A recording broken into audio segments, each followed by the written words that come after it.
Assalamualaikum warahmatullahi wabarakatuh. Perkenalkan, nama saya Siti Sinati, NIM 2017-53076,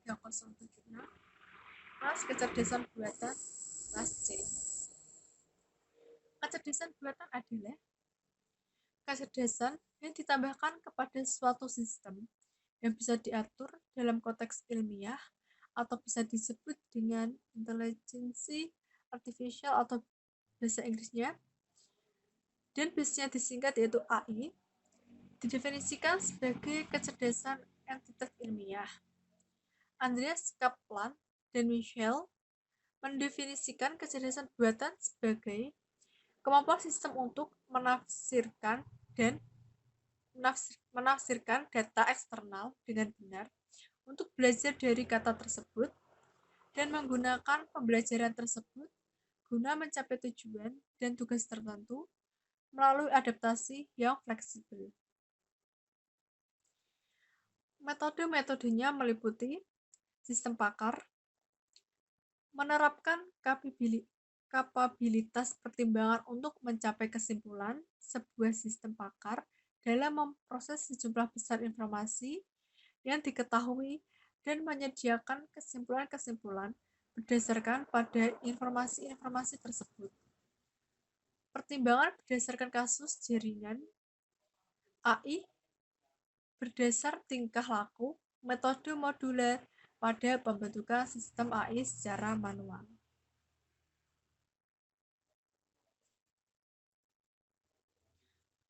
Rumusan masalah dari tugas ini yaitu: 1. Kebutuhan teknologi yang semakin bertambah. 2. Teknologi yang semakin maju. Kemudian tujuan dari kegiatan ini yaitu membuat aplikasi yang dapat membantu pekerjaan, kemudian memanfaatkan teknologi yang semakin canggih. Banyak hal yang kelihatannya sulit untuk kecerdasan manusia, tetapi untuk informatika relatif tidak bermasalah.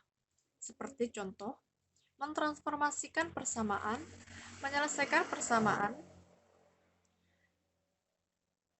membuat permainan catur atau backgammon. Di sisi lain, hal yang bagi manusia kelihatannya menurut sedikit kecerdasan sampai sekarang masih sulit untuk direalisasikan dalam informatika. Seperti contoh, pengenalan objek atau muka bermain sepak bola. Kemudian selanjutnya yaitu sistem pakar. Sistem pakar merupakan cabang dari kecerdasan buatan, yaitu dengan menyimpan kepakaran dari pakar manusia ke dalam komputer dan menyimpan pengetahuan di dalam komputer sehingga memungkinkan user dapat berkonsultasi layaknya dengan pakar manusia. Program konsultasi tersebut mencoba untuk menirukan proses penalaran seorang pakar dalam memecahkan masalah. Sistem pakar disebut juga sebagai aplikasi atau sistem kecerdasan buatan yang dapat dikembangkan dan paling banyak digunakan. Di dalam kecerdasan buatan terdapat dua bagian utama, yaitu knowledge base dan inference engine. Lingkup utama dalam kecerdasan buatan salah satunya adalah sistem pakar. Di dalam sistem pakar sendiri terdapat tiga bagian utama, yaitu knowledge base, working memory, yang diolah dalam inference engine sehingga menghasilkan suatu pemecahan atas suatu masalah. Kemudian berikut merupakan aplikasi dari sistem pakar, yaitu kali ini pada sistem pakar diagnosa penyakit pada tanaman kakao. Bisa dilihat di layar. Di sini merupakan tampilan login dari aplikasi sistem pakar diagnosa penyakit pada kakao. Di sini untuk user akan diharuskan untuk login terlebih dahulu, yaitu dengan mengisi username serta password. Jika user belum mempunyai username serta password, maka diharuskan untuk mendaftar terlebih dahulu agar dapat mengakses pada halaman selanjutnya.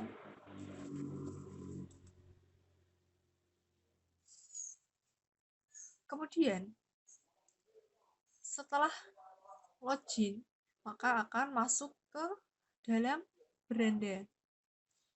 Yaitu di sini di dalam beranda ada beberapa form, yaitu dapat profil, ubah password, diagnosa, hasil diagnosa, kemudian logout. Lalu coba kita satu-satu, yaitu pada profil user. Ketika kita mengklik pada profil user, yaitu maka akan tampil biodata user, yaitu ada nama, usia, jenis kelamin, serta alamat. Pada bagian ini yaitu terdapat button ubah profil.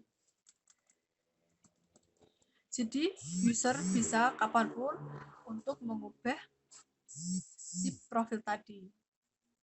Jika dirasa sudah ingin ganti atau mungkin ada hal-hal tertentu, bisa dilakukan ubah profil. Untuk itu kita coba klik ubah profil, lalu tampilan seperti ini, yaitu terdapat biodata user. Seperti tadi ada nama, usia, jenis kelamin, alamat. Kemudian setelah mengisi isian itu, kemudian ada masukkan angka berikut. Nah, ini angka ini wajib diisikan untuk agar kalian bisa lanjut ke langkah berikutnya. Setelah mengisi tersebut, kemudian disimpan.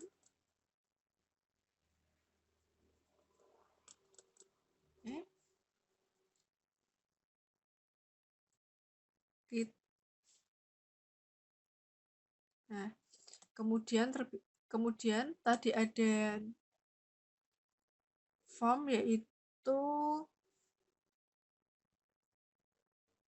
ubah password. Oke, kita coba ubah password.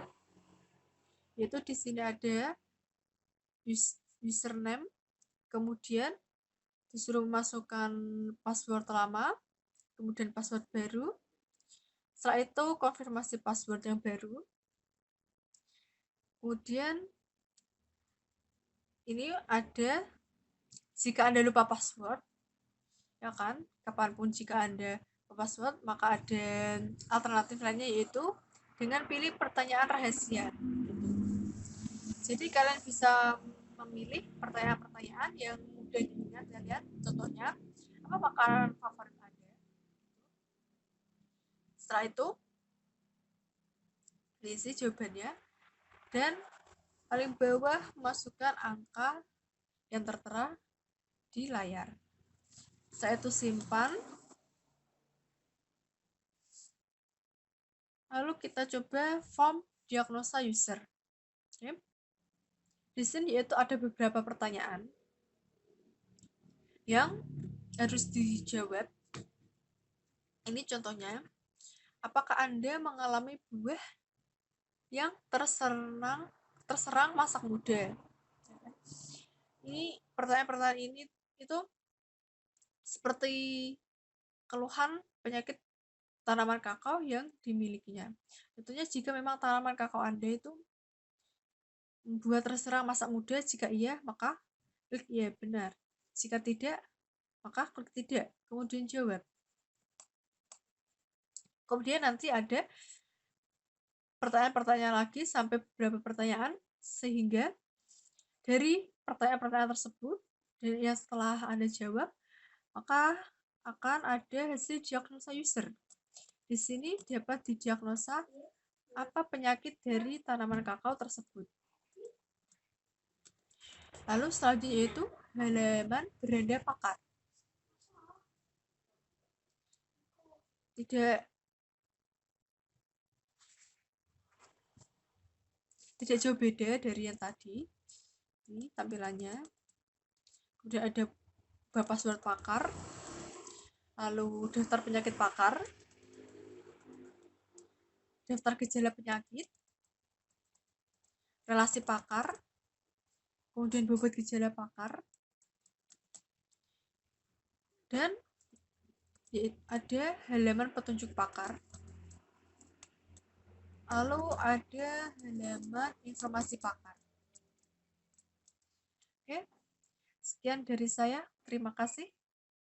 Kurang lebihnya saya mohon maaf.